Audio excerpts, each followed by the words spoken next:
आज बनवतोय आपण थंडीमधले पौष्टिक लाडू. त्यासाठी आपण डिंक घेतलाय, जो छान तुपात तळून घेतोय आपण लालसर होईपर्यंत. बघू शकता तुम्ही इथे छान लाल झालाय तो. त्याच्यानंतर खारीक घेतोय, तीही तुपात छान भाजून घेतोय. आपण सगळे हे मिक्सरमधून काढणार आहोत म्हणून आपण तुपात भाजून घेतोय. त्याच्यातल्या बिया काढून आपण त्याचे तुकडे करून ठेवलेत. त्याच्यानंतर आपण काजू बदाम घेतोय, तेही छान तुपात भाजून घेतोय.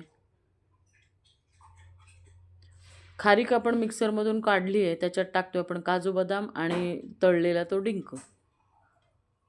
आणि त्याच कढईमध्ये आपण वेगळं तूप न टाकता जो खोबऱ्याचा किस होता तर तोही छान भाजून घेतोय मस्तपैकी. लालसर होईपर्यंत भाजायचा आहे आणि तोही त्या मिक्सरच्या भांड्यामध्ये टाकणार आहोत. आणि त्याच्यातच आपण काळे खजूर टाकलेत आणि 2 चमचे तूप टाकून तो मिक्सरमधून बारीक करून त्याचे लाडू वळणार आहोत. तुम्हाला माझं चॅनल आवडत असेल तर लाईक करा, सबस्क्राईब करा आणि कमेंट द्यायला विसरू नका. लहानांपासून मोठ्यांपर्यंत सगळ्यांना चावतील असे छान मऊसूत असे लाडू तयार होतात झटकीपट. तर तुम्हीही नक्की करून बघा आणि मला सांगा कसे झालेत ते. बघू शकता तुम्ही इथे किती छान मऊसूत लाडू आणि झटकीपट वळले गेलेत.